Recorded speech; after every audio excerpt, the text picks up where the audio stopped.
नमस्कार मंडळींनो, कसे आहात तुम्ही? बघा आता कसं आहे ना, की आजकाल काय चाललं आहे जगामध्ये, की पुष्कळ मुलांचे विवाह जमून नाही राहिले, जमत नाही आहे. काही ना काही कारणांमुळे सतत अडथळे येत आहेत.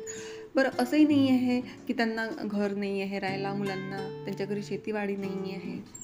पण काय आहे ना, पुष्कळ मुली कसं ना खूप बघतात, घर बघतात, त्यांचे आईवडील शेतीवाडी बघतात, मुलाला एखादी चांगली नोकरी आहे का ते बघतात, शेतीवाडी असून पण आता शेतीवाडी म्हटलं म्हणजे काय तो व्यवसाय नाही आहे का, तो पण तर एक व्यवसाय आहे ना.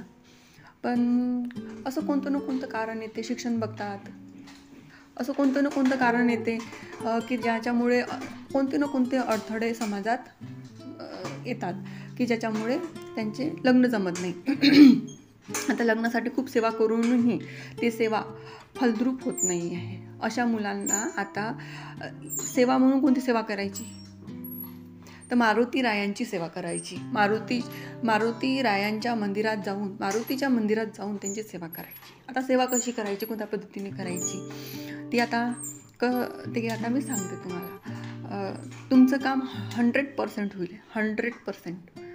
आता ती सेवा कशी करायची, तर रुईच्या फुलांच्या मुंडावळ्या घ्यायच्या, रुईची फुलं घ्यायचे, ठीक आहे. 5 पोळ्या, सुकी बटाट्याची भाजी आणि पांढरे कापड, हे सर्व साहित्य एका काठीला शिदोरी, हे सगळे साहित्य बांधून शिदोरी म्हणून एका काठीला लटकून घेऊन जायचं मंदिरात. आणि मंदिरात जाऊन मारुतीची पूजा करायची आणि त्यांना हा नैवेद्य म्हणून मारुतीला दाखवायचा. मंडोल्या अर्पण करायच्या, ती जी आहे रुईच्या फुलांच्या मंडोल्या त्या अर्पण करायच्या. आणि आपल्या विवाहाची मनोकामना सांगून त्यांना 11 प्रदक्षिणा माराव्या आणि वापस घरी यायचं. ही सेवा 5 शनिवारी करावी. आता ही सेवा कोणत्या वेळेत करावी, आता याची वेळ पण आहे बरं. ह्या सेवेची ही सेवा करावी 4 ते 5 या वेळेत मंदिरात जावे. सकाळी 4 ते 5 पहाटेच्या वेळेत मंदिरात जाऊन ही सेवा करावी मारुतीच्या. बरं, तिकडून येत आहो आपण, येताना कोणी आवाज देतात, बोलतात, कोणी दिसलं रस्त्याने. आता सकाळी असं नसते की कोणी उठत नाही, सगळेच उठतात. सकाळी 5 वाजता तरी सगळेच उठतात. मारुतीच्या मंदिरात गेलं की तिथून येताना 5:30 तर पूजा करून येता तर वेळ होऊनच जातो. 5:30 तरी वाजते. सगळेच उठतात. सकाळी उठले तर कोणी ना कोणी विचारतेच, दिसलं की रस्त्याने की कुठे, गाव खेळायला विचारतातच की कुठे गेला होता बाबा, कशाला गेला होता, काय गेला होता. तर कसं जर कोणी आवाज दिला तरी बोलू नये. मंदिरातून येताना सरळ घरी जायचं. बस ही इतकी सेवा करायची.